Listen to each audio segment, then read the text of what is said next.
ఆవాలు, నువ్వులు, ఎండుమిరపకాయలు పులిహోరకి. చింతపండు పులుపు పులిహోరకి శనగపప్పు, మిరపకాయలు, కొద్దిగా బెల్లం, చింతపండు పులుసు ఉడకబెట్టి.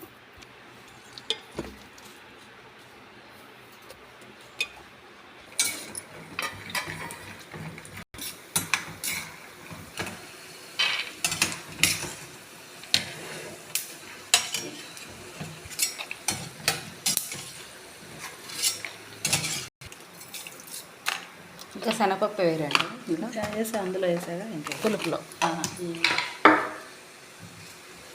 జీలకర్ర,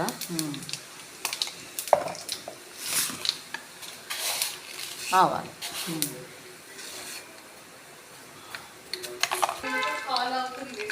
కొన్ని తాలింపులో కొన్ని పులుసులో వేస్తారు. పచ్చిమిరపకాయలు,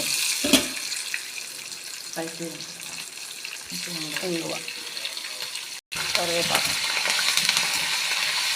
ఆవాలు, ఎండుమిర్చి గ్రైండ్ చేసిన పొడి, ఇలా ఉడకపెట్టిన పులుపు,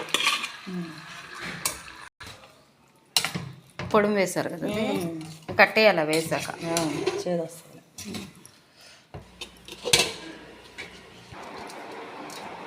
పచ్చి జీలకర్ర, కొద్దిగా సాల్ట్,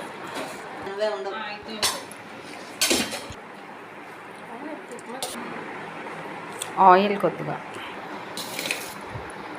ఇది పులిహోరలోకేనండి. కొత్తిమీర లాస్ట్లో కొద్దిగా పైన వేస్తా, వాసన కూడా వస్తుంది.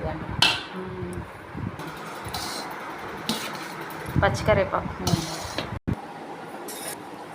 కొత్తిమీర.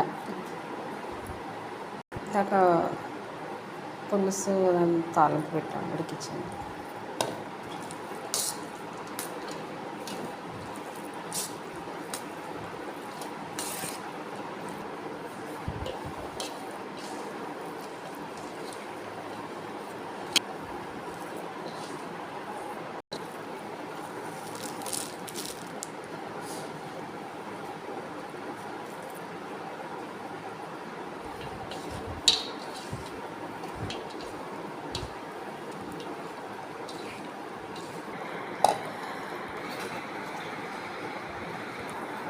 టేస్టీ పులిహోర రెడీ.